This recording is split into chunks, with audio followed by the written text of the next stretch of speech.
This is Tony from her Homestead Skills, and I'm going to start a new segment based on holiday preparation. The holidays are coming up.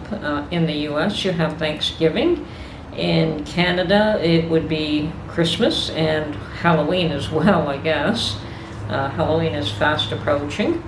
But mainly this is to prep for the Christmas holidays. So one of the first things that I'm going to do is prepare some pie pastry. And I'm going to make a butter pie pastry, which is very tasty. Now you can also do, and I do half and half, like half lard, half butter, but in this case it's going to be a total butter pastry. And we are going to freeze them. So I'm not actually going to make pies with them. I'm just going to make the pastry and freeze them. So I'm getting them ready for the holidays. They will be vacuum sealed once they're frozen, so that they are, so that no air gets to them, and they'll be wonderful. So when the Christmas season comes around, I could turn them into apple pie, cherry pie, pumpkin pie, you name it. So anyway, here we go. This is how I make pastry. All right then, the recipe I'm using is for a double pie crust, and I think it is for a 9-inch pie pan. Yes, it is. But my pie pan that I'll be using is an 8-inch, so there will probably be a little bit left over. Now normally I don't use these aluminum trays. I normally use glass trays, but I find that it's inconvenient for people when I'm taking pies over to their place to have to return glass trays to me. So I'm making these pies for the holidays. At least I'm preparing the pie shells to make pies for the holidays. And I will be freezing them. And they do freeze very well. So I'm going to use disposable plates that no one has to concern themselves with. Okay, so the recipe calls for 2.5 cups of all-purpose flour. So I've got I'm going to use my mixer carefully. And like I said, the recipe calls for 2.5 cups of flour. And I've got my half cup flour measure, and so which means that I want 5 of these.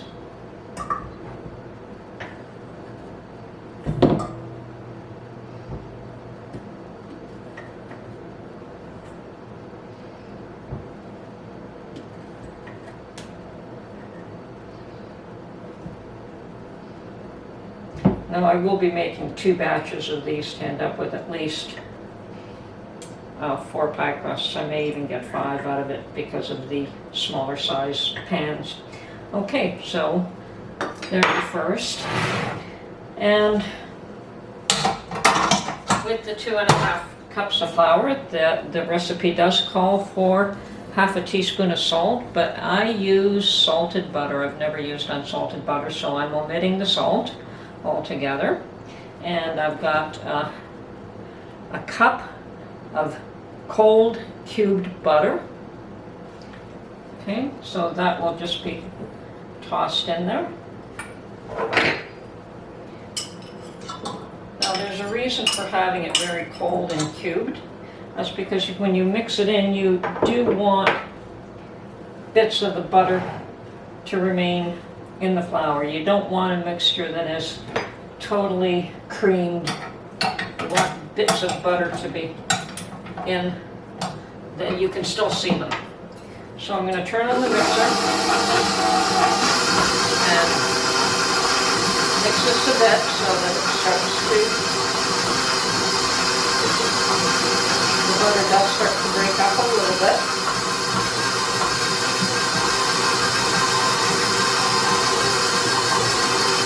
Okay, I'm going to give this a few minutes and then I'll get back to you. Okay, I'm going to stop the mixer. I'll show you that there's still chunks of butter that you can see. Let's see if I can bring this up close. Still chunks of butter. It's not all melted in.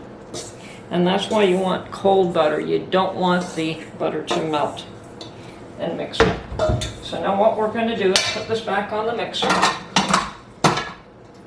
And we're going to add approximately 4 tablespoons of water. And the water should also be ice cold.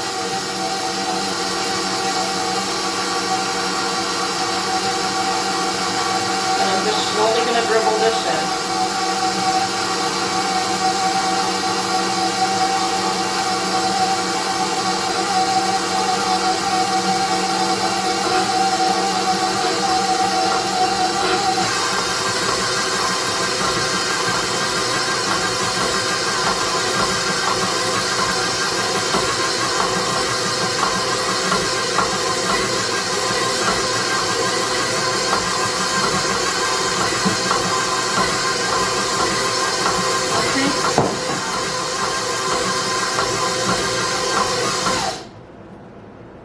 Yes, that's about right.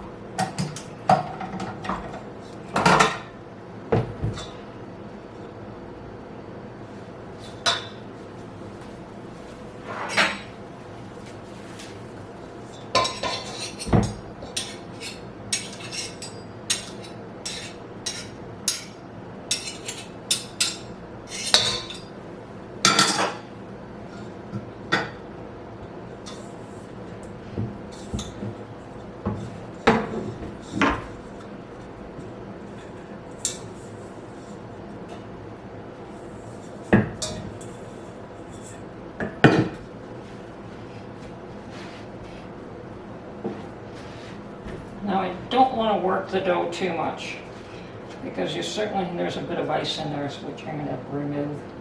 One of my ice cubes fell in there. Okay, so what we want to do with this is cut it in half and make 2.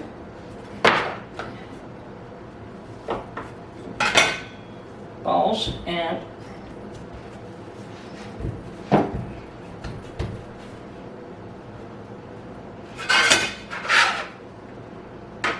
yes, I can still see lumps of butter. Perfect.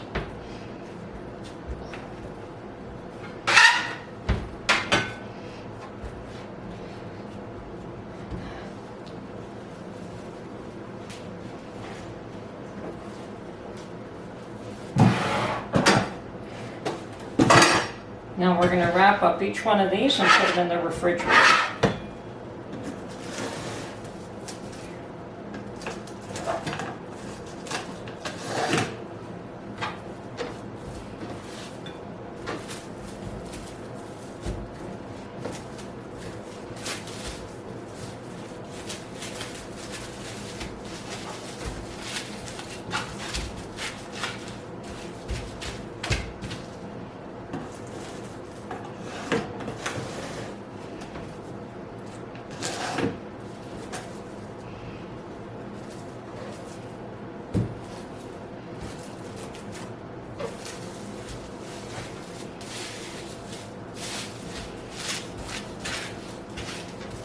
Okay. I'm sorry if you couldn't see this. All right. So I've got 2. I've split the dough in half, and I've got 2 balls completely wrapped in cellophane, and they're both going in the refrigerator now, and we'll do this process a second time, and hopefully the next one will show everything that I've missed here. Okay, going to go through this process a second time.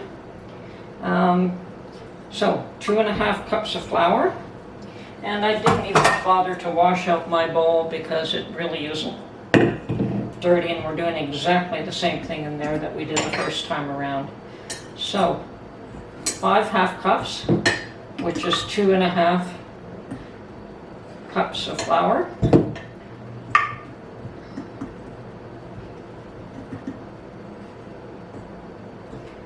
3. 4.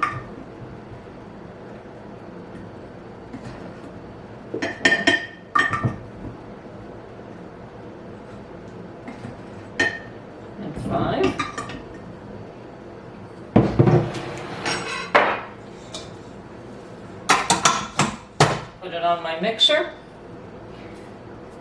Put my blade in. I'm not wanting to knead this, so I'm not putting the kneading blade in. I'm just putting the mixer blade. No salt, because I'm using salted butter. And 1 cup of cubed, very cold butter.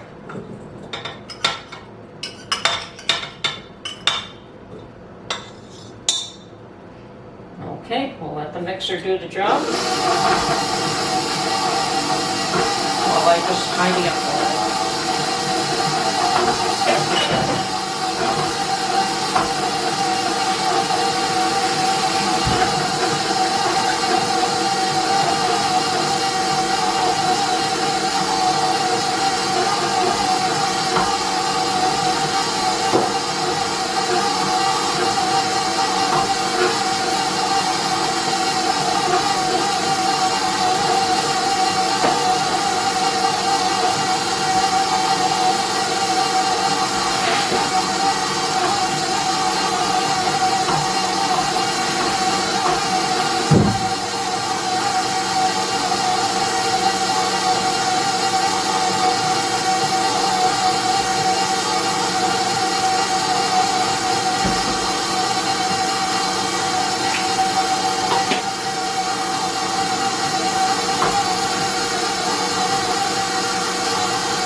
Okay, I can still see big chunks of butter, and I'm ready to pour in my water so that the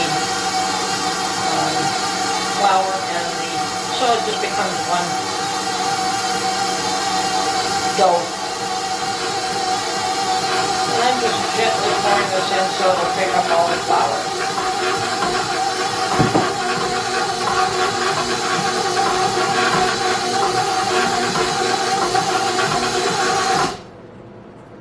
No, needs a little more liquid.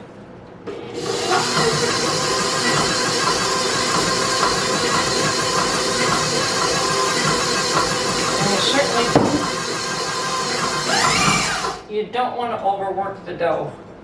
Okay, that seems fine.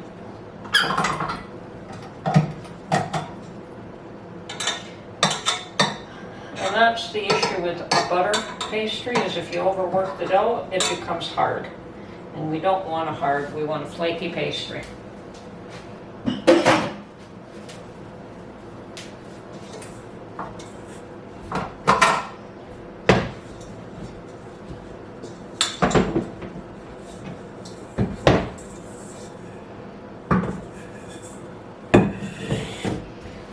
So we're just going to form this into a ball.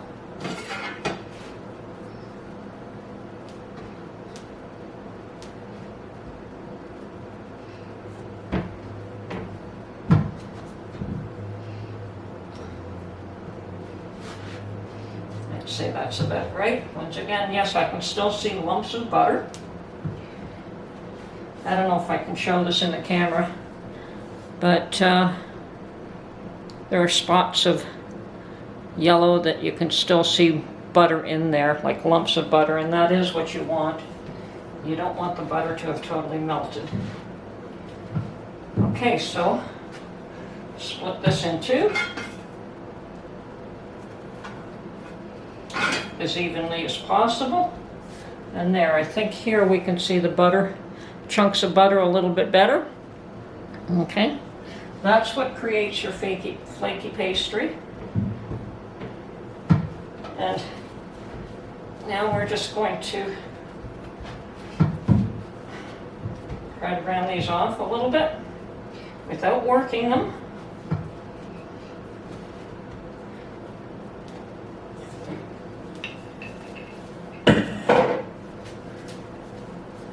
And then we are going to take a piece of cellophane wrap and wrap each one of them up individually.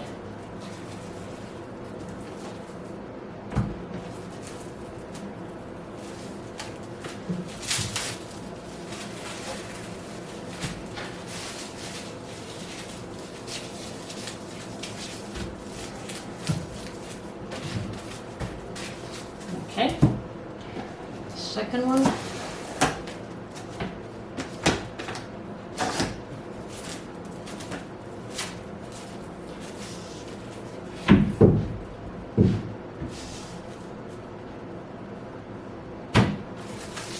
Same thing.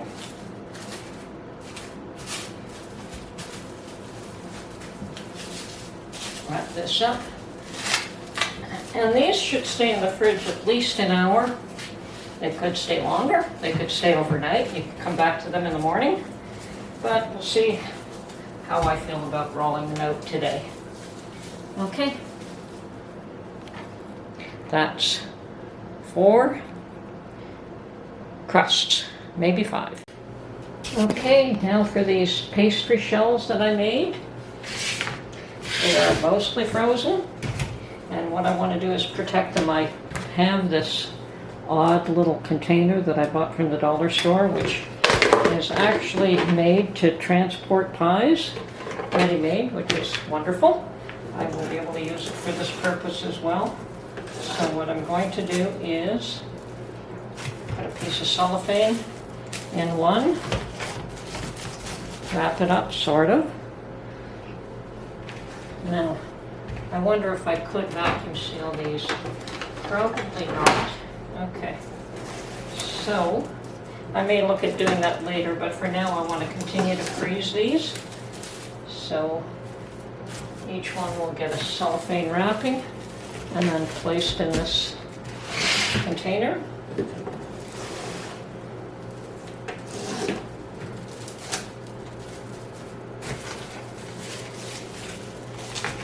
And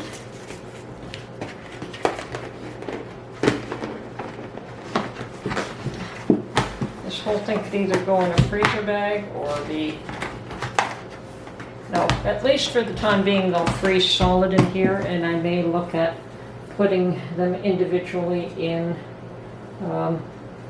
vacuum seal when they're strong enough to be able to take that. Okay, so that's it for this video. You can see that you can pre-plan ahead to make life a little bit easier. So I've got 3 pie crusts, and I could either make 2 pies, one with a lid, and the other one like a pumpkin pie and an apple pie or a cherry pie. So one that has a cover or is a double crust pie, and one that's a single crust pie like a pumpkin pie. So I'm ready. Now it's just a matter of the filling. And we certainly have canned pumpkin and canned apple to make our fillings. That's it for this video. Hope you enjoyed it, and we'll catch you on the next one.